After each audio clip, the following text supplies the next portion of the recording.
what you want, when you want it, where you want it. This is The Mesh. Footcandle Films. Film news and reviews from two guys who really like movies. This episode is brought to you by the Footcandle Film Society. For a schedule of upcoming screenings and membership information, visit the Society's website at www.footcandle.org. Hello, everyone, and welcome to Footcandle Films here on themesh.tv. This is our ongoing film discussion and review show that we put together for your listening enjoyment. My name is Alan. Across from me, as always, on our nice table here is Chris. Hello. How are you doing today, Chris? I'm doing well. And who is this person? We have somebody else sitting at the table. I'm not used to seeing a third person. No one invited her. I'm totally freaking out. What's going on? Chris, why didn't you tell me this? She guested on a previous episode, but now I cannot remember which one it is. But it was Interstellar. It's totally Interstellar, yeah. It was when we reviewed Interstellar. This is Abigail. Abigail, how are you doing? Hi, I'm good. Good. Abigail's going to join us for at least one of our reviews, and maybe we'll see if more or not. So I don't know if she's seen the second film we're going to review. Maybe you can just make it up as we go. Just say random things. Yeah, I'm not going to say if I saw it or not. So today's show, we actually have two films we're going to be reviewing. We're going to be reviewing the latest Noah Baumbach film starring Ben Stiller called While We're Young. We also have a film coming up that you probably have not heard of because I had not until Chris told me to watch it last night, called Faults. And then we've got some movie news we're going to jump into, and then we will end the show with a recommendation of a film that we think you ought to check out online somehow. So with that, let's go ahead and get right into our show, into our first review, which all three of us are ready to have our opinion on. We just saw the film last night, so it's very fresh on our brain. We're going to be discussing a film starring Naomi Watts and Ben Stiller. It's called While We're Young. Why do you suddenly want to hang out with a couple of 25-year-olds? We were just 25. I mean, we weren't, but, you know, it'll be fun. We met this interesting couple. What's the rumfish, rednecks? I like how engaged they are and everything. It's like their apartment is full of everything we once threw out, but it looks so good the way they have it. Being around them energizes you. It's infectious. I've learned along the way you can discover more by allowing yourself to be surprised by what you encounter. We're worried about you guys. What's with the hat? What? You're an old man with a hat. For the first time in my life, I stopped thinking of myself as a child imitating an adult. You feel that way too? So Chris, and now Abigail too, Noah Baumbach. You know, we've talked about Noah Baumbach a little bit in our shows in the past, but I don't think we've ever reviewed one of his films because Squid and the Whale was one that you and I both watched many years ago when it came out. I don't think we were doing the podcast back when that one came out. We weren't. But that may have been a recommendation that one of us has given over the years. You might have recommended that. I definitely recommended his previous film, Frances Ha. Yeah, I know you like Frances Ha. Yep. Greenberg was another film he did that I didn't care for as much, but was okay. Margot at the Wedding, he also did too. Abigail, are you familiar at all with Baumbach's films other than the one last night? Other than Frances Ha. Frances Ha you saw as well.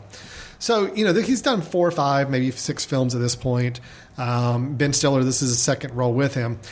Chris, I'm going to harken back to the Squid and the Whale because there is a phrase and a mention of that I think is just hilarious, and we're going to apply it to this. While We're Young, which talks about Ben Stiller and Naomi Watts as a 40-something-year-old couple facing maybe a little bit of a point in their life where they're starting to wonder, are they happy with the pace of their life and the structure, especially when they become exposed to a very young 20-something-year-old couple that live by some very, very different rules and lifestyles. They become connected to them. They start to feed off of their energy a bit. And then things start to get a little more interesting and complicated, which we won't go too much into spoiler on quite yet. So with this film, Chris, does While We're Young count as minor Baumbach, or are we looking at something just as good or not better than Frances Ha, which I believe you really liked? Or, on the exact opposite end, is it like the gentleman in our screening last night said, that on a 0 to 10 scale, this was a -6? Well, you know, for me, this would definitely be considered major Baumbach. Major Baumbach, not minor Baumbach. Okay, no. Good. I actually, in thinking about it more and more last night and this morning, this film to me is Noah Baumbach's like Godfather. This is his Magnolia. Wow. This is his Magnolia. Okay. This is his Magnolia. This is it. I'm not saying he won't make another good movie, because hopefully he will. But this movie, to me, is the best that I've seen from him. And I haven't seen all his stuff, but I've seen most of his stuff. Right. And it was ambitious, and I think there's a lot there to think about and enjoy. So, obviously, Chris is positive on the film. I think we can gather that now. Abigail, where do you stand on this? You saw it at our screening a couple nights ago with me. Yeah. I think I like it more that I've thought about it more. You think you like it more now that you've thought about it. Yeah, Not only exactly think. the most ringing endorsement, but so it's grown on you as you've kind of thought a little bit more about it. Yeah, it has grown on me. Mm-hmm. I think initially I just kind of wanted it. I liked it, but I wanted it to be simpler. Well, that's feeding into a little bit of my criticism of it. I generally like the movie. As of the Again, halfway, that's a ringing endorsement. as of the halfway point in the movie. No, this is important. I think I liked the movie, sort of, maybe. At the halfway point in the film, or maybe a third of the way through the film, I honestly, and I remember even thinking to myself in my brain, I absolutely love this movie. I was in love with this movie as of like 1/3 of the way through. Because the first part is really focusing on the couples. It's the Ben Stiller, Naomi Watts characters getting to be friends with, is it Jamie and Darcy? Is that the Darby. Yeah. Darby. Darby. And that dynamic and their energy feeding off of one another and the comparison and contrasting of their lifestyles, I thought was brilliant. I loved every moment of it. I did lose interest in the film a little bit by the second half because I felt like they tried to put, it's almost like the film was at 3 layers. Okay, you had the top layer, which was all about the couples and their interaction, which was great. Then you dig a layer down deeper and you got into this idea of fakeness and people's intentions and being friends and can you let somebody into your life and all that. Then it goes a layer deeper than that, even more specific, to talk about the art of documentaries. All 3 of those layers work together. I get where Baumbach's going with all of it. I just thought it got way too deep into that 3rd layer, and it lost sight of that top layer that I was so enthralled with in the first half. Is that, when you say you wanted it to be simpler, is that kind of the same idea? Yeah, yeah, exactly. I kind of felt like it was starting to become more layered, and I didn't want to lose. We didn't need the layer. Yeah, I didn't. Chris, I tell didn't us how think it we're was wrong on needed. this. I'm not saying you're wrong. I hear what you're saying. For me, I had a completely different experience, and I enjoyed, instead of the director and writer, because he directed it, Noah Baumbach, I felt like he was juggling a lot of things. But for me, like you're talking about, midlife crisis, aging, a couple's, dynamic, parenting, filmmaking, all these things were being juggled. But to me, he wasn't juggling just like juggling balls. Instead, he was juggling, go with the description here, he was juggling onions. And each of those onions you could peel away and go really deep into each one of those. And that's what made the movie so satisfying, so much so that I can continue to focus on, okay, what was it saying about filmmaking? And then think about that for an hour. And then I could say, okay, what were they saying about parenting and about how people perceive that? It was so much packed in there. And I could see people saying, it wasn't confusing, but it just seemed to be rambling all over the place. And I get that. But for me, that was actually a positive because I've seen a lot of movies about couples. That wouldn't interest me. I've seen movies about filmmaking that probably would interest me, but basically he put so much in here that it was like having a buffet and I was stuffed by the time I was finished. And I thought it was so it's almost like we all agree about the film. It's just what you liked about it is what kind of turned us off. Correct. And vice versa. That's what it sounds like. That's interesting. And I will say that, I had my initial thoughts about it, but then I feel like after thinking about it for maybe a day, I realized how much it did kind of lead me to think about, and I think I like that. I'll say, too, that one of the things about this film is I feel like it's a very narrowly focused, target-marketed film. I don't know, Abigail and I discussed this off mic earlier today, that she's thinking that a lot of this movie has to be semi-biographical about Mr. Baumbach because the guy in the movie, granted, he does documentaries, and obviously this director makes narrative features, but they're both at the same point in their life. And I think that is true, and I think there probably is some biographical elements. Also, I would say for me, I am about the same age as the character in this film. As am I. And I have friends that act like, even though they are my same age, but act like the Darby and Jamie character. Well, Abigail, you're like in that age range, right? She Yeah. is, There yeah. you go, okay. And we talked about that, and like, so she can associate with like what they do and like their daily activities. I have friends like that, and they actually still are like that. So it's Yeah. interesting that because they never had Yeah. kids, and this talks about kids and like, time and what you focus on. And so it couldn't have spoken more to me because I felt like he had been following my life and decided to make a movie about, and changed a little couple details, but it just really spoke to me. And I felt like he got a lot of things dead on that just surprised me that they were that accurate. And that's the thing with me is that I thought it was speaking to me too, that first half. And even the second half, I mean, I'm a documentarian fanatic. I mean, I love documentaries. I've dabbled with trying to make some of my own in past years. So I was even on board with that whole thing. I could have watched a whole movie that was just the argument of real documentary versus fake and the conflict of that. That to me would have been a fascinating movie in itself as well. I think it was just for me is the fact that where I was so locked in on that first theme, by the time they got to the second and then the deeper third theme, I almost felt like they forgot the first theme. Oh, man. And that was the one that I was so enthralled with. He made a point in the last closing two scenes to try to tie it all back together. And I think it was moderately successful. I do say that by the end, I felt a little bit better back about the film than I had like 20 minutes earlier. Huh. That last couple scenes, I do feel like he made an effort to say, I'm going to try and tie all three of those storylines and themes together.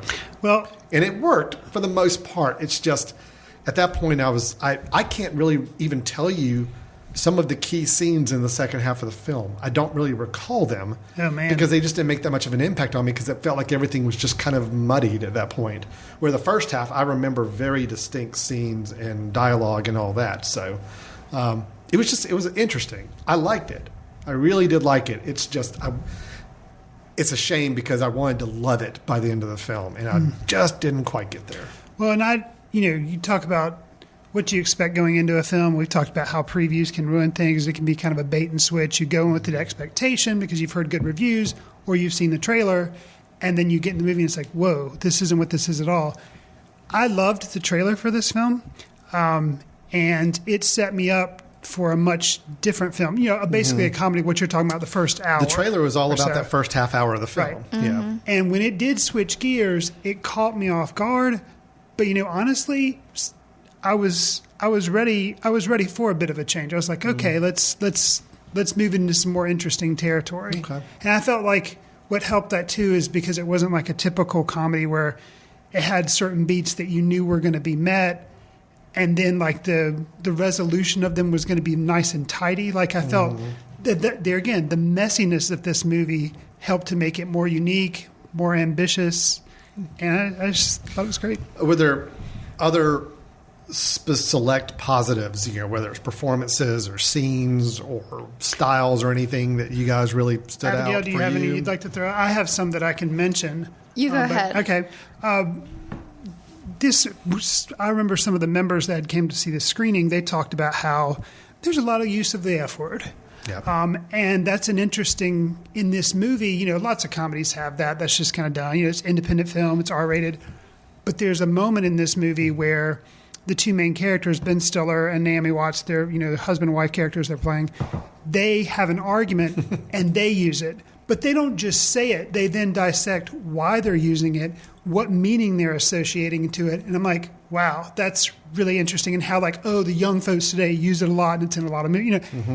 That kind of meta commentary right there, if the movie had been complete garbage, I might have still given it 2.5 stars or something because of that little meta commentary, Wow. which Okay, I really appreciate. And I really like things like that. So that's definitely it was a highlight of the film that I really liked that one. I'll go ahead and say for me, I thought all of the acting was great. I really can't even tell you a performance I thought was bad. Even Charles Grodin, who you kind of got the sense that he was probably just somebody they wanted to bring in the film because of his stature and they needed somebody as a little more of a prominent figure that people would recognize and all. But he played his part really well. All the roles were really, really well acted, I thought. Mm-hmm. I can't pick out one that was my favorite. I like seeing a more serious Ben Stiller than I do a more jokey, silly Ben Stiller these days. You're done with the Night at the Museum I'm done with the Night at the Museum stuff. I have been for years. But when he pulls out a film like this, where he still gets to have his manic energy at times, he still gets to have his ranting and raving that I think people like to actually see him do. But it's all done in a very realistic and somewhat serious tone in a lot of cases. And his performance really worked for me. I'll say that I was really impressed with Adam Driver. Yeah. He was in a movie, Tracks, that I saw this past year, and he's going to be in the new Star Wars films. Mm-hmm. And I haven't watched the HBO series Girls, but I haven't really thought much of them one way or the other. Right. And this film, I was really impressed with different personalities that he has and how he handles himself, and just like he plays kind of like a hipster, basically, and how he embodied that, but then could change. It was a very good performance for him. Yeah, it was. I thought. Good. Abigail, is there anything really stood out for you? I think one performance that stood out, that it wasn't very long, but it was the guy. What was he? Was he the head fund guy? The guy that they were pitching the film idea to? Yeah. And so he's younger. He's kind of in the same demographic as Jamie and Darby. Absolutely. And he's sitting there. But has a lot of money. Yeah. But has a lot of money and is not in the same kind of hipster culture as they are. He's very much the corporate culture he's called into, yeah. But I almost feel like he kind of represented sort of just like a neutral young person that needs to be entertained. Mm-hmm. And I feel like Ben Stiller was that kind of old guy, like, I need to figure out how to entertain everyone. Yep. Especially exactly people like you. I think the scene with the two of them, that's probably my favorite scene in the film, just because I think it's hysterical. Yeah. And it could have been so jokey, but instead it was so authentic. Mm-hmm. Where I've been in meetings like that, and you see the guy, and you can see him not quite understanding what you're trying to say. His eyes kind of glazing over. And then his eyes start glazing over, and then he starts occasionally like fidgeting with his computer, just slightly, just enough to see what's going on his screen, And that was a really well done scene. It was funny too. It got a lot of laughs in the audience when we were watching it. So, yeah. Yeah, I liked him. I will say just a couple of negatives for me. I mean, I know I talked about the muddiness of the second half, and that's just more. Sure. It just didn't work for me. I'm not going to say it's a negative or a bad part of the film. It just didn't work for me. The only issue I've got in the film, and I'm not spoiling it because there are a couple little elements of the film that you don't want to talk about how it ends up or where it goes in the final act or so. But there's a conversation or a theme involved about documentaries and whether or not they should be truly real, and you turn on your camera and you point and you shoot and you get what you get, or whether it's okay to kind of manipulate and fake a little bit to get it to a better result. And the film tried to make a little bit of an argument that the young generation were doing that kind of deception work, while the older generation is a much more purist and much more. And I don't think that was the message they were trying to go for. That's kind of the message that came across, and I don't think that was a really fair message, because unfortunately every generation has had people who are going to abuse the system and perform the fakery and all that. I think the messaging of the younger generation being the one that it just expects everything to be handed to them, that I buy into, because that is, I think, a mentality that we've kind of adopted over the generations. But I think it had just some messy messages it was trying to share about the idea of fake versus authentic. And I don't think it was just unique to that young 20-something-year-old generation that the film was trying to address. That's just more of a pet peeve thing for me, that I felt like it was a little confusing messages on that. On that note, though, I almost kind of feel like it maybe wasn't necessarily saying that the younger generation is... I feel like it was almost trying to make an argument that it's not the younger generation that's trying to, I guess, twist things more the way that they want them to, or to get, or to be handed things, but almost that it happens in every life cycle. Absolutely. And so it's kind of like... I think that's exactly what was being said, and I think there are three which I'm trying to dance around things without being specific, but basically there are three individuals in the film. There's Ben Stiller's character. There's which his name is Josh. Yes. And then there's Jamie, and then there's the father played by Charles. Father-in-law. Yes. Father-in-law. Yeah. Right. And which that's actually an interesting thing that I slipped and called him father. Remind me about that. We'll come back to that. Sure. But there are different generations represented there, and there's interpretations that they all have on each other. Right. And the father-in-law, Grodin, he did certain things with Ben Stiller in the past. They worked together, and he has kind of grudges that he holds against him because how he perceives that guy felt about him. And there are all these, and I think it kind of goes to what Abigail was saying, that basically it's kind of a cycle.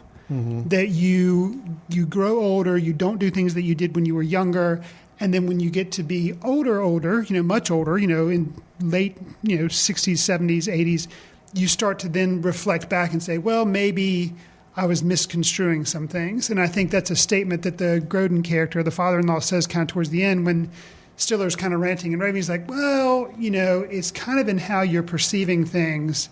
And he doesn't have the, Stiller at one point will have the perspective that the father-in-law has, but he doesn't have it right now. And it's, I don't know. And you can't just completely diss the young because there's something there as well. There's initiative, there's drive, there's creativity. It's all in how it's being managed. And and just the mere fact, what is truth? What is a doc? Just because you see something on screen, that doesn't mean it's real. Even the documentaries that his father was making, there can be questions about how much of that was real and how much of that was, it's, I don't know, it's not as, there again, it's the onion, peeling back onion. A lot of layers on that onion. Right.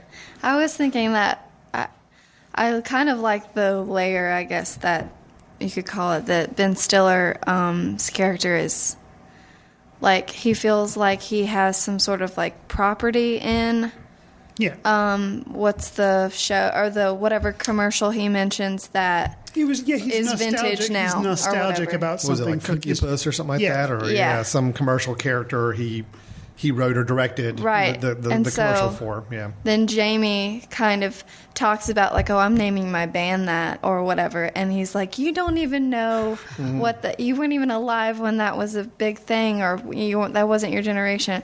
But I kind of like how he's almost kind of not being selfish, but there's a sense of ownership in his generation. Well, there's even the comment he made late in the film, which, of your generation talking about the younger one, your generation, you just see something and you just want to take it. And it's just, if you take it, it's yours. You get to use it. You get to, if it's a song you like, you get to take that song and use it.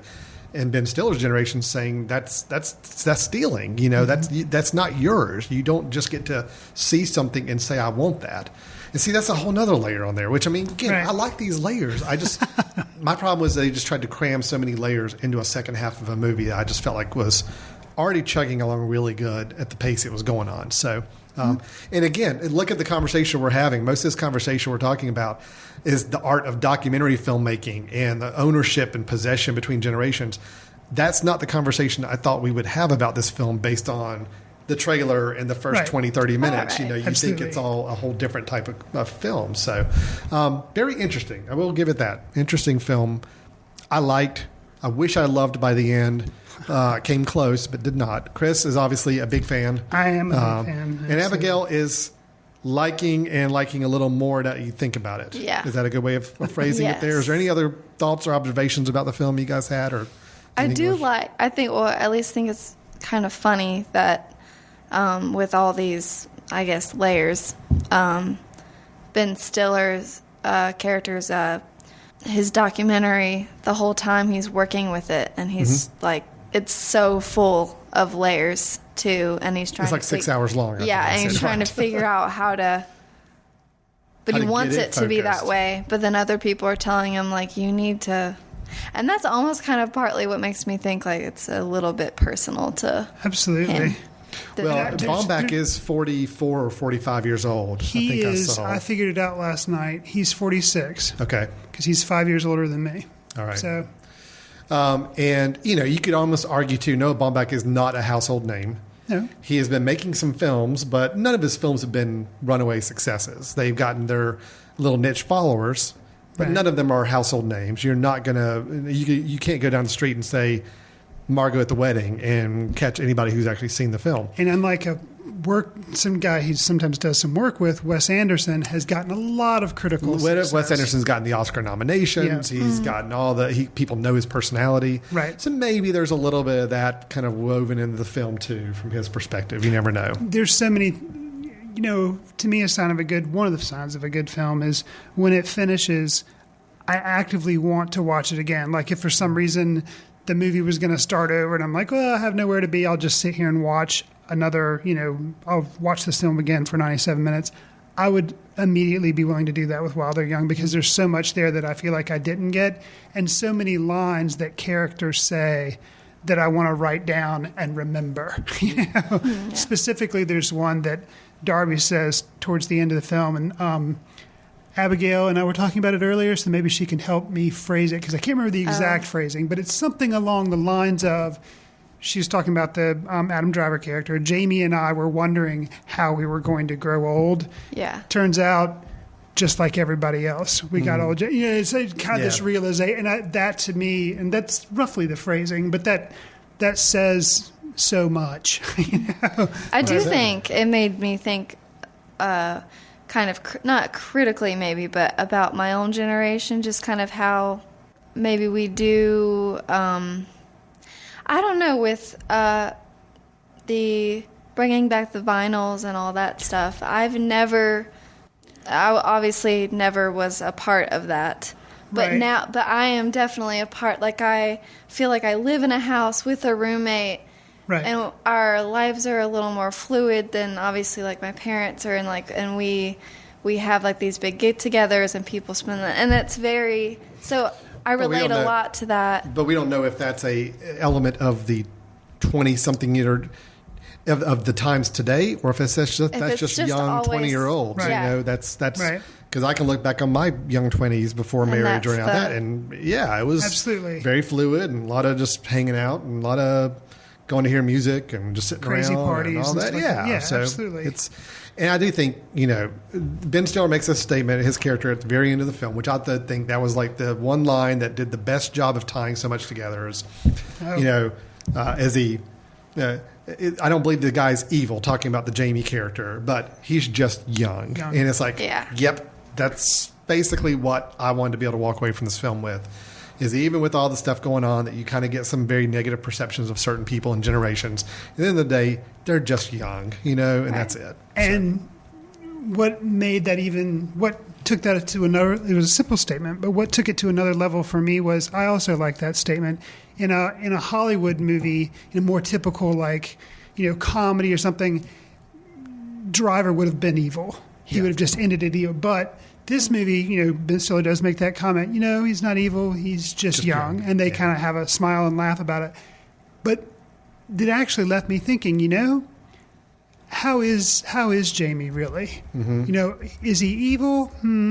But is he altruistic as well? There's a balance there, just like there is with everyone. You're not evil, you're not good, just a perfect angel, but there's that middle road and how much of each part side. There's so much there, and that was another one of the lines that I really liked from the film. Mm-hmm. So. I'm going to cut off our conversation because we've been talking for about 30 minutes about this one movie. We probably need to move on. Don't you guys agree? Yeah. So While We're Young, it's actually available on we need iTunes, to move on Amazon. While We're Young. While We're Young, we time's a wasting. We got to get moving. You can actually see this film on, I believe, Amazon Rent. You can rent on iTunes. It's available online now, and I had a very small limited run earlier in the year. I got a feeling we get to the end of the year and we recap our best of the year. Something tells me Mr. Fry might have this one somewhere on that list. We'll have to wait and see where it falls. Stands a chance. All right, we're going to move on to our second review, which is a film called Faults. Our daughter is not well. She's someone else. She told me that she had found God, that she had made love to it. I don't want to lose my daughter, Mr. Roth. Are you familiar with deprogramming? We would forcibly take your daughter away from the group. Far away. She would not know where she was. But more importantly, where no one else would be able to find her. I would begin the process of breaking her down. You have to ask yourselves, How far am I willing to go? You realize there's no hiding from them. How did you know where I was? Fault is a fracture. It's a place where pressure builds until it releases. One day, I will be a mountain. Alan, you mentioned at the outset of the show that Faults was a film that you hadn't really even heard of until I mentioned, hey, let's pair this so we can have 2 reviews for the show, and you said okay. It is a smaller independent film. Another smaller independent film that we watched semi-recently that we reviewed on the show was called Buzzard. Yes, I remember that one. And you probably wish you could forget, if I'm remembering correctly. And you said, this stereotypes, what is bad, or what can be bad about independent film. You felt like it was kind of cocky and just, it's like when people stereotype independent film, or that was, that was it. That was the example. That was it. Yep. With Faults, it doesn't have a lot of flashy special effects. It doesn't have a very complicated plot. The plot is a young girl or a young woman is involved with a cult, and her parents seek out a expert on mind control and on cults, kind of like a speaker guy, and seek him out to help get their daughter back. Deprogram her. To deprogram her. Right. And that's it. And it almost all takes place in a 2-room hotel room. Yes. Yep. So we're talking, so they're the independent film. They basically have to rent out some hotel rooms for a while. And that's it. It's a very small scale.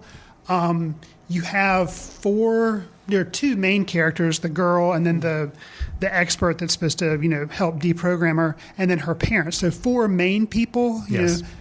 And that, it's a very small cast. Small. Alan, when looking at this film and you were entering into another small independent film, did this fare any better than Buzzard, and why?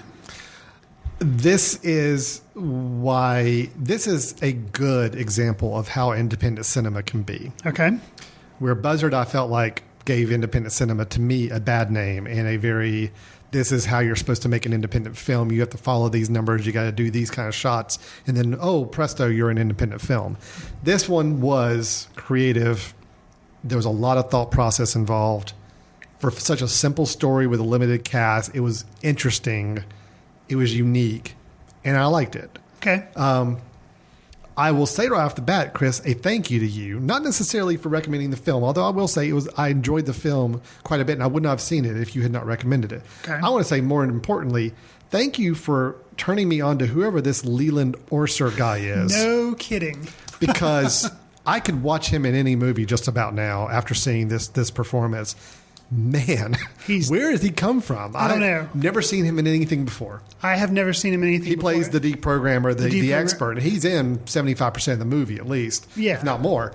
And the opening stuff, too, with him, it establishes his character, and he has written some books, and he's giving a talk at a hotel with people there that are for a seminar.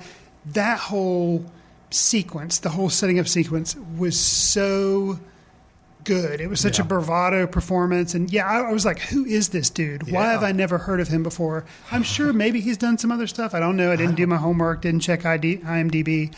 But I'm glad that you also saw him and were like, wow, that dude is on fire. No, he is really, really good in this film. I was surprised because I didn't know where all the film was going to go after that first 15 or 20 minutes, because it really was, you're following his life and just the kind of the shambles his life is in. There's no element of the plot almost introduced until 20 minutes in. Sure. And for that first 20 minutes, it's a little bit of a quirky, dark comedy. It is kind of dark. It's it's like kind of a pathetic life you're following of somebody, and you're not quite sure where it's going to go, but it was enthralling to watch. Right. Then the plot kicks in, and it's interesting. I'm still kind of wrestling with where it's going. Mm-hmm. And I will say, by the end, it surprised me. I mean, I didn't predict the way it was going to end. I didn't predict kind of the way the plot unravels towards the end. It was a nice surprise. And it ended, and it ended at the right spot, and it was done, and it was a nice short movie, and it was good. I was surprised by this movie a lot.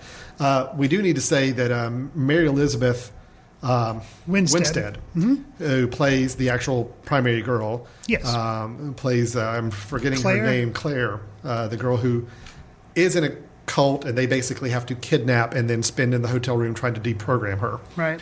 I thought she did a fine job. I was still more impressed with Leland Orser, but she did fine. I actually read up a little bit. I mean, she produced the film. Her husband is the writer and director of the film. So this is his first film, his first directing job too, other than some short films he'd done. So it's kind of an interesting. So that ties it even more to being this really intimate little independent film, right, where you've got a husband and wife combo who are just making the film, and she's starring in it. They've got in this Leland Orser guy who I think has only been doing supporting roles on TV and other movies, right, to come in and take a lead role. And it really worked really well. I haven't really heard your thoughts yet, other than his performance as a film. How did you feel about it? As a film, I really liked it. Unfortunately, and there again, if you've been listening to this point, you now also have heard a plot synopsis. I did really like the film. I had heard what it was, generally about. Okay. And I wish I had gone in it to like you, where I was just watching. It's like, okay, is this movie just about this dude? Yeah, that's really what I thought it was going to be. Who's kind of all over the place and kind of has a pathetic life, and it's funny, but yet it's kind of dark. And then, I wish I could have been a little bit more oblivious, but that didn't take away from my enjoyment of the film. Okay. I really liked it. I thought her performance was good, and I thought the parents did a pretty good job as well. The one thing I'll say, if I were to say a negative about the film, and there again, it could be because I knew a little bit about the plot before I went in, is I felt there may have been a little bit of hints that were dropped or things that were done too early about the direction things could go in. Are you thinking more particularly about the father? No. Because that's the one little caveat I was going to throw out. And again, I'm dancing around this quite a bit. Sure. But the father and mother play an integral role in the plot as it unravels. And the father goes through a very, I think, dramatic personality change, from where we first meet him to the minute they enter the hotel. Huh. And that threw me for a loop for a little bit. I'm like, why is this guy acting this way now? Now, me having seen the whole movie, I know why. But I didn't know why there, and it did jostle me a little bit. Okay, there again, we're gonna dance around some stuff. No, my thing, like, wait a second. I think, the things that were dropped, the hints that were dropped, actually were a result of some interactions between Mary Elizabeth Winstead Clare and Ansel. Yeah, Ansel. Ansel is is the Ansel Leland Roth Orser character. is the Leland Orser character and the expert in cults and mind control. Supposedly. Yeah, and basically some things were let out of the bag earlier than I thought they should have been, or maybe. Yeah, I didn't pick up on those, and I honestly didn't know where it was going until it got really close to the end, and that was nice surprises to see. Yeah, it was a good film. I mean, again, keeping in mind it was a low budget, first time director, and a lead actor that I've never heard of. Mm-hmm. It just made for a really great surprise film. And I thought helping with that, I'll say the editing and the cinematography, like, they kept things interesting and they kept things moving, and it didn't like plod along. It knew it was kind of a tight feature. I think it's a really interesting film that I would recommend people. I will say Leland Orser's character and his performance made this film for me. I mean, I think it would have been an interesting film even if it was somebody with not such a bravado performance. But I tell you, he was hypnotic to watch. I really want to see what this guy's working on next now. That's amazing. Yeah. So to have somebody fly under the radar so much like that is great to see a surprise. You know what? It would have actually made a really interesting stage play. Yeah. I mean, you could have pulled this off as a stage play. Absolutely. Because over half of the scenes take place in the same two adjoining hotel rooms. Mm-hmm. And I will say, too, from a environment setting standpoint, I love the whole connecting hotel rooms dynamic. Mm-hmm. It was really cool how they could stage their scenes where a scene's taking place in one room, but yet something's going on in the next room, and it's just a doorway connecting them, and that's it. There's something really interesting about this setting up a scene in one of those hotel rooms that has the pass-through door in the middle connecting it. That was just a unique setup for it. So, with that, did you find it a little bit of a cheat? I think, you have the beginning before they get to the hotel, but once they get to the hotel, at one point, Ansel, the Leland Orser, guy who plays the Ansel character, the expert, he leaves. Yeah. Did you think that was a bit of a cheat to leave that circumstance and take him out and show, where he goes is very interesting. He goes to talk to a guy who'd loaned him money, and there's this whole situation with that and storyline with that. Did you feel like that was a cheat, or you felt like it worked and wasn't distracting? I think it worked because honestly, we are not meant to know what was going on in those hotel rooms while he was gone. Right. And I think in a way, yes, it would have been cool if all the action could have stayed in the hotel rooms once they arrived there. But I think the plot needed him to leave, and it worked because it also created in our minds a little bit of mystery about exactly what did happen. Because when he comes back, there's a interesting situation he stumbles into. I think if we had stayed in the room or if it had not let us leave with him for a little while, I don't know if it would have really built up that same level of mystery and interest in what had happened while he was gone. So, right. Yeah. Okay. Great. Well, it was a nice surprise. So thank you, Chris, for recommending that we check it out. That is Faults. It is actually on Netflix. So if you are a Netflix subscriber, which I am, that's where I watched it. And it was nice and easy to pull up and watch. And I'm also a Netflix subscriber, but it wasn't on there yet. And so I actually checked it out, and it was on iTunes. So it's available there as well if you don't do Netflix. If you don't do Netflix, or if you just want to, if you really like what we're saying about it and just want to go ahead and buy it and own it. That's true. You can do it on iTunes as well. So that's Faults, starring Leland Orser and Mary Elizabeth Winstead, directed and written by Riley Stearns, first-time director for a feature film. So great. All right, so Chris, how about we take a quick little break and then let's move on to some news and recommendations. Does that sound good to you? Sounds excellent. Great. We'll be right back with Footcandle Films in just a moment. I'm With the Band on the Mesh.tv features regional music acts discussing their craft and live performances. Subscribe to I'm With the Band on the Mesh.tv and swim around in the heads of your favorite regional musicians.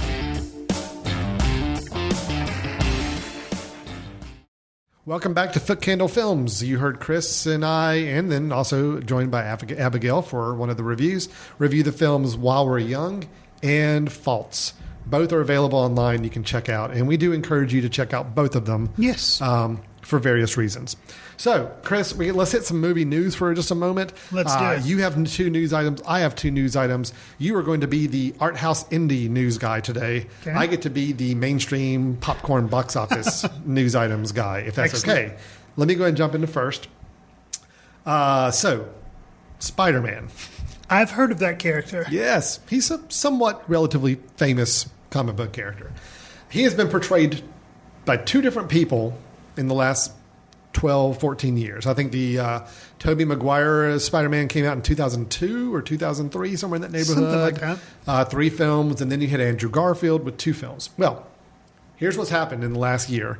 Sony owns the rights to Spider-Man in the movies. Gotcha. The last Amazing Spider-Man #2, which we both did not like, did not do very well at all, box office compared to what they wanted for Right. Sony We reviewed Pictures. it on a previous episode if you want to hear it. We did.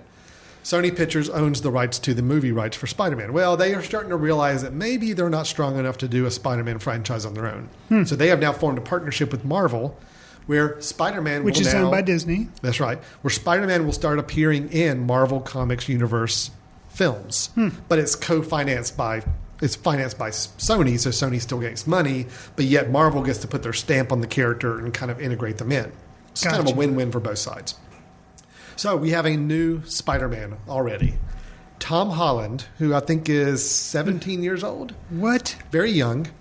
They've gone with the youngest actor that's ever portrayed him before. Are they trying to do like a Harry Potter thing? Well, yes, exactly. That's what it is. They are building for long-term on this. Okay. So he is very young. He is high school age. He will be playing high school age for quite some time in the movies, my understanding is. Wow. They want to keep the character very high school grounded for at least a few films. So it's not going to be one of these things where it's high school and then immediately he's in college and immediately he's out in the real world. They want to keep somebody young. So this guy, I think, he might even be like 15 or 16. Wow. Very young kid playing Spider-Man, which, according to the comics, that's the way it should be. He started when he was about 15 or 16 years old in high school. So good. Obviously, we don't want another origin story because we've seen it twice now. And that's one of the main reasons you did not like the rebooted Amazing Spider-Man. Right. Because it was just redoing so much what we'd already seen within 10 years from then. I have to say, and that's the part of the movie that I didn't care for. Once it got to the Dr. Connor bad guy part, I liked it. Yeah. And honestly, I'm a little sad to see Andrew Garfield leaving. I am too. Because the second film, a lot of, it had potential. It was just too many bad guys. And, listen to our review to hear why we didn't like it. But he wasn't the problem. No. And I feel like, such good casting. And now I liked him so much better than Tobey Maguire as Spider-Man. I did too. And I liked Emma Stone in the film so much better than Kirsten Dunst as the female lead in the first ones. So, no, they had the right characters. I do agree with you on that. It was more of an unfortunate situation that they are rebooting a still fresh in your mind franchise. They made the bonehead decision of doing the origin story again, which was a mess.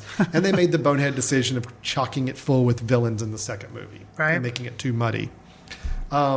So we're starting it over again. Third one. Hopefully there's no origin story. I think I've even heard that they're not intending to tell that story again. So maybe the third time is the charm. But I'm going to really blow you over with this quick little nugget about their casting so far for this new version. Okay. Aunt May, who is the... Dolly Parton. No. Marissa Tomei. Okay. She's 50 years old. She will be the youngest Aunt May we've ever seen. Which makes sense because Spider-Man... Okay. It does make sense age-wise.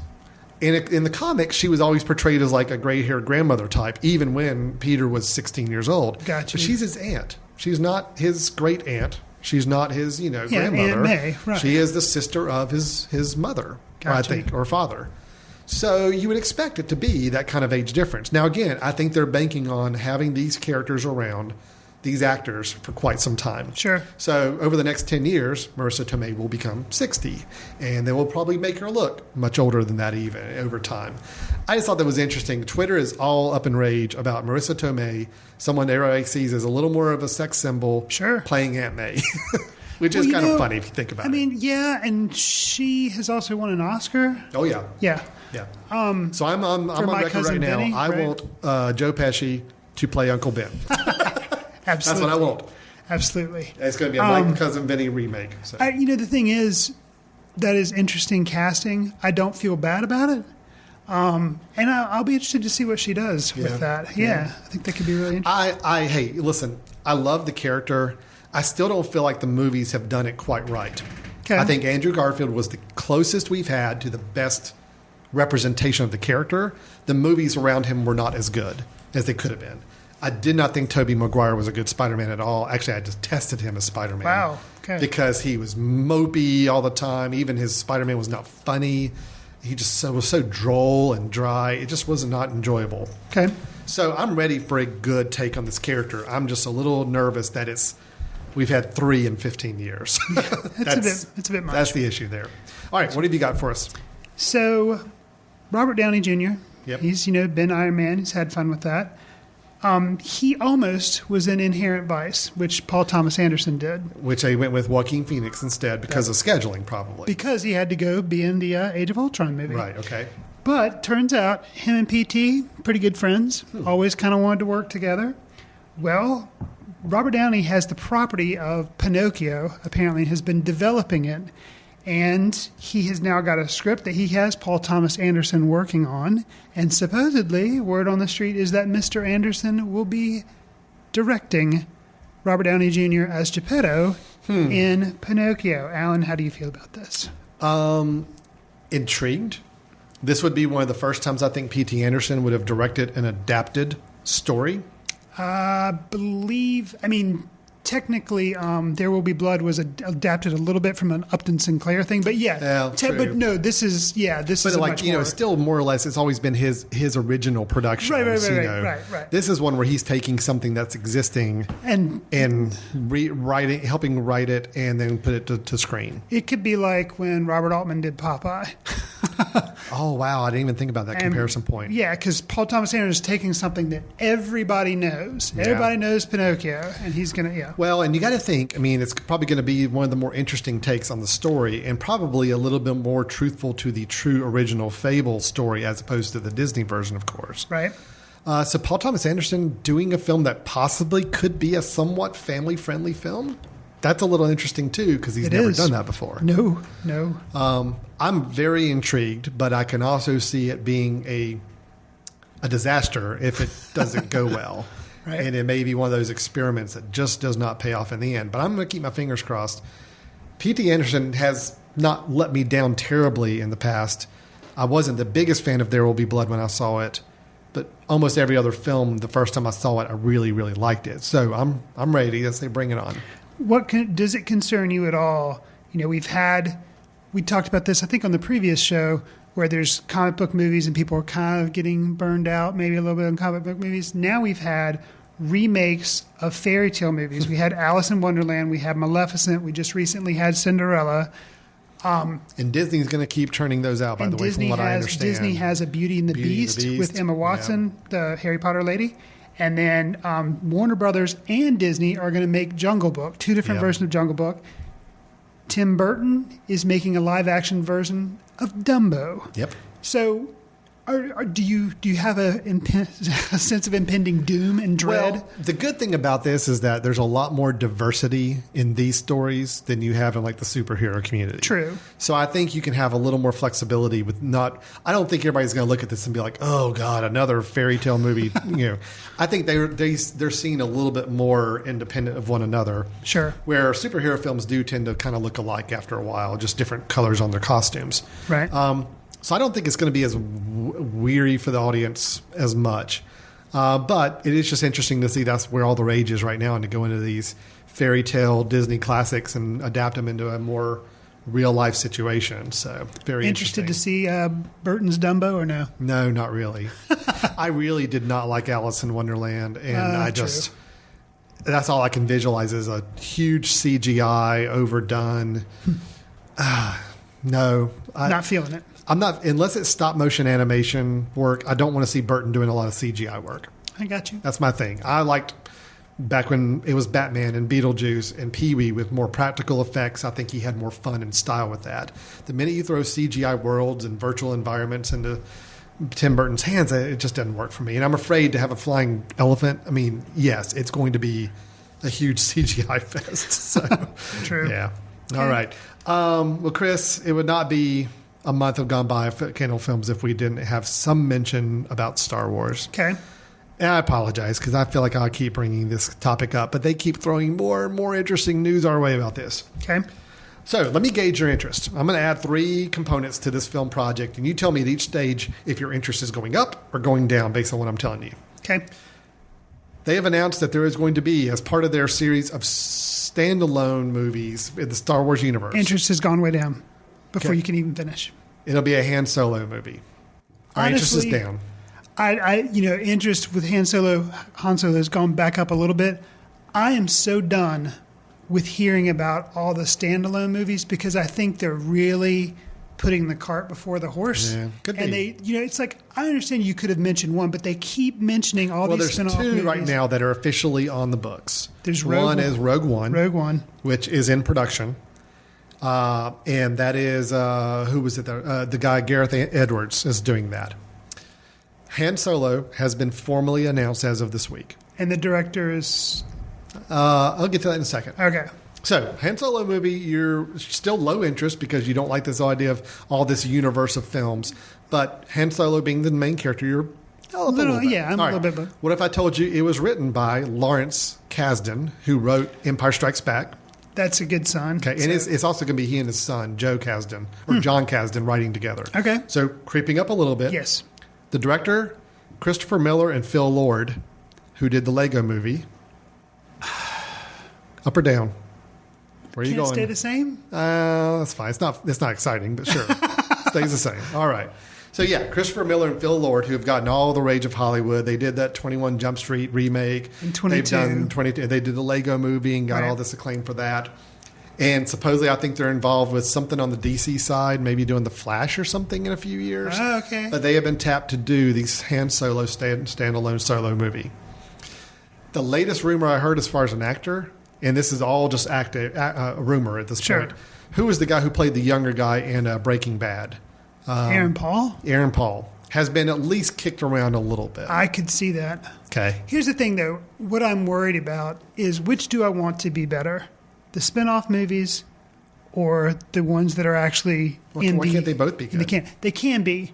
But after what happened with the prequels, I just want them to focus on these three. You want movies. them to get these new sequels right before they start going crazy with other stuff. Right. I'm like, just focus on what's at hand, man. Yeah. Well, then let me add one more little nugget that actually just came out this morning.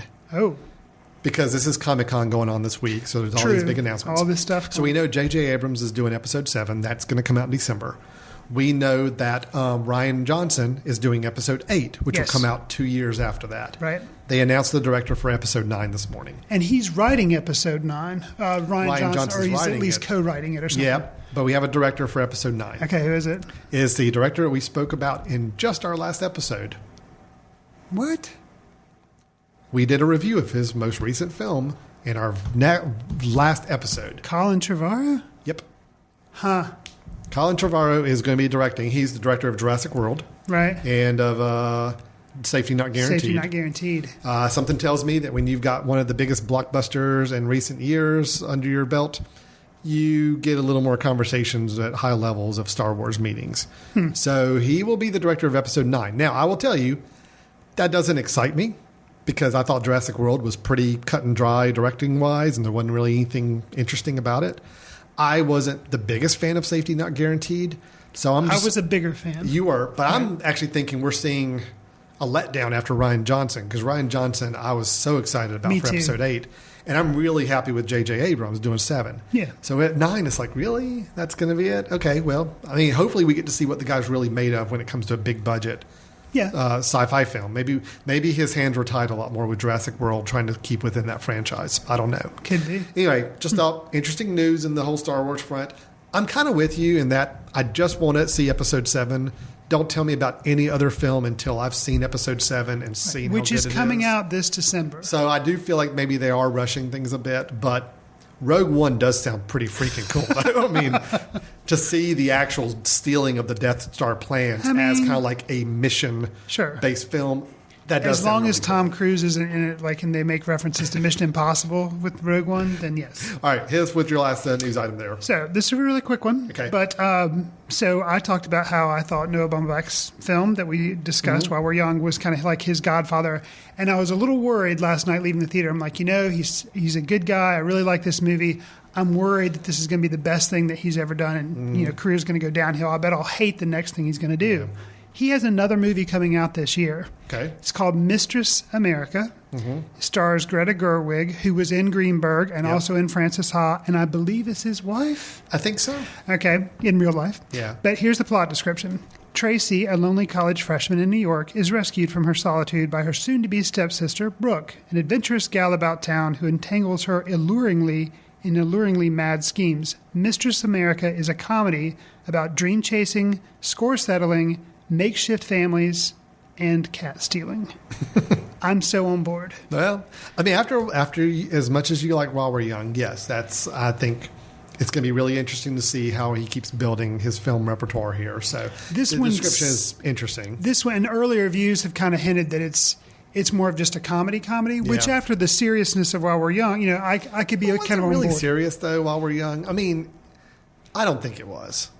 Really, I think it was actually. I thought part of the joke is making things more serious than maybe they needed to be. Anyway, all right. Okay. We already talked 30 minutes about While We're Young. We don't need to talk anymore about it. But yeah, Mistress America, how do you think feel? Being a little more straight comedy, you feel pretty good. Yeah, I'm very interested in going to see his next film. I do want to look at Margot at the Wedding because I think that's the only one I have not seen. Okay, Frances Ha I've seen most of, and I do want to go back and revisit it just to kind of clear that out. Sure. So no, I'm interested. I think it sounds intriguing. So cool. So that's our news. What we do at the end of the show here, there's just kind of quickly give a recommendation of a film we think you ought to check out, something that's available online that you can find pretty easily. So Chris, what do you want to recommend for our audience to check out before we close the show? I'm going to recommend a movie you can find on Netflix, iTunes. A Girl Walks Home Alone at Night. That's the title of the film. Yeah, right. That is the title of the movie. Not a plot description. No. That's right. Although, I mean, it's there. But it's an independent film shot in Iran. And it's about an Iranian ghost town, Bad City, as it is named, a place that reeks of death and loneliness. The townspeople are unaware they're being stalked by a lonesome vampire. So the girl who is walking home alone, now you know why, because she's a vampire. This was shot in black and white. It recalled to me a lot of the wonderful cinematography that was in Ida that we reviewed previously on the show. Of course, this is a vampire, not about a nun, but still a lot of really cool cinematography. Musical choices that are made to go along with scenes in the film are also very interesting. So it's, small, low budget, indie type film, but I really liked it, really responded to it. And it's on, is it on Netflix? It is on Netflix. Okay, cool. And the director has caught the eye of a lot of people. And her next project, what was it? Avengers 3.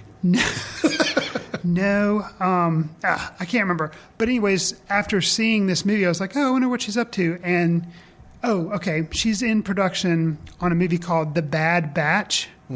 And it's starring Jim Carrey and Keanu Reeves. It's a dystopian love story in a Texas wasteland and set in a community of cannibals. I'm like, bring it on.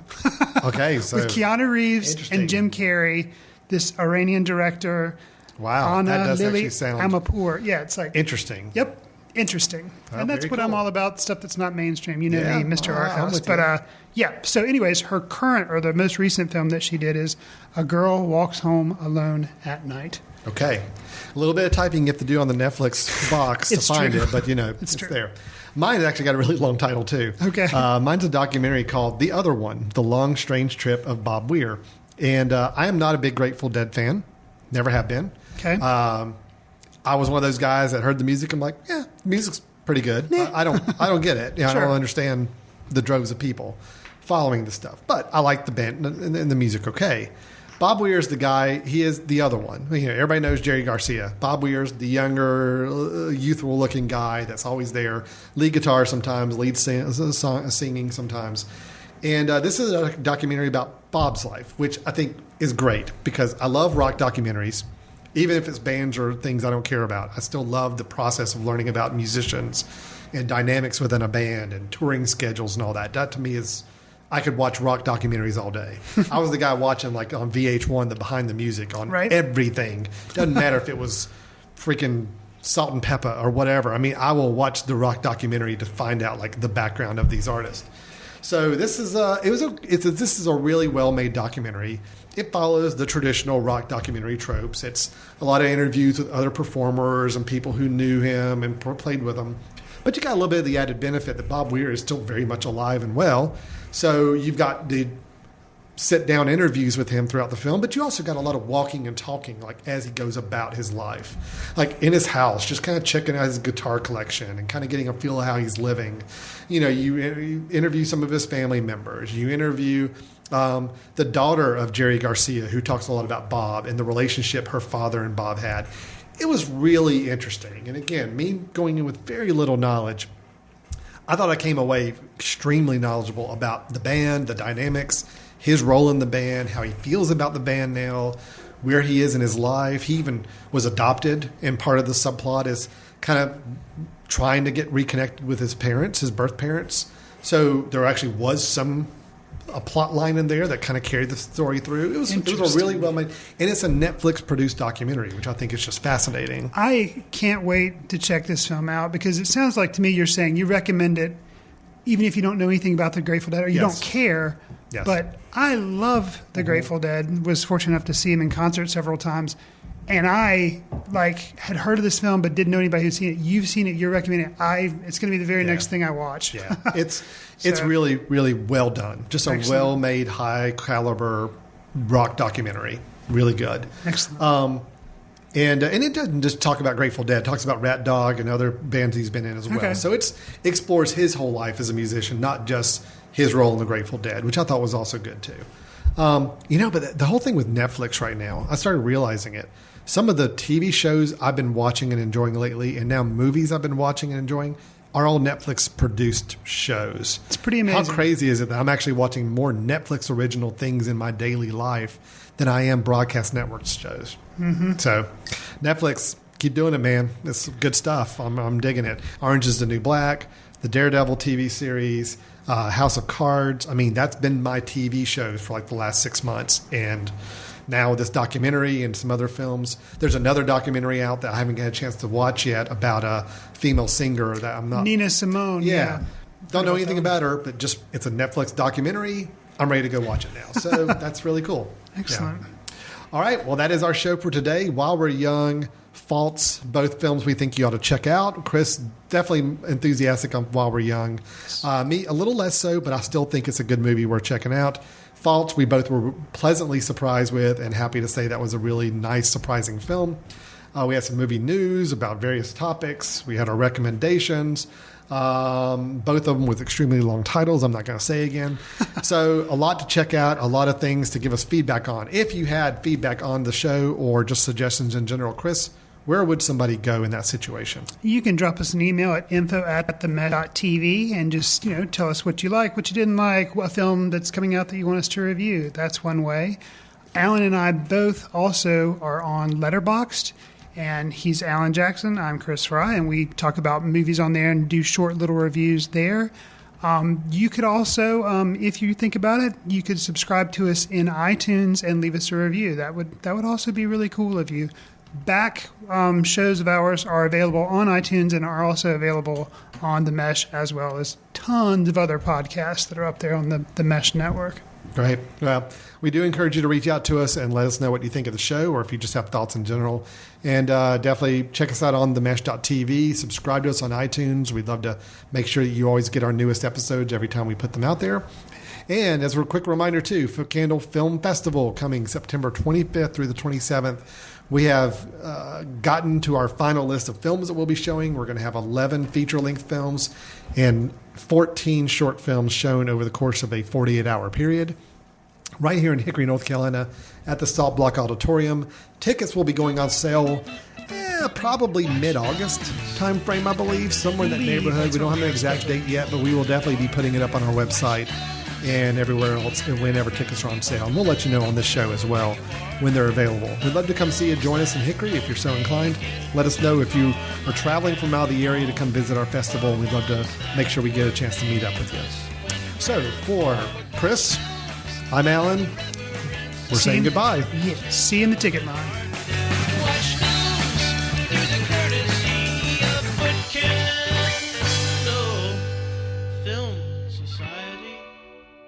Special thanks to Carpal Tuller for the show theme music. For more about Carpal Tuller, visit www.carpaltuller.com. You've been listening to The Mesh, an online media network of shows and programs ranging from business to arts, sports to entertainment, music to community. All programs are available on the website as well as through iTunes and YouTube. Check us out online at themesh.tv. Discover other network shows and give us feedback on what you just heard.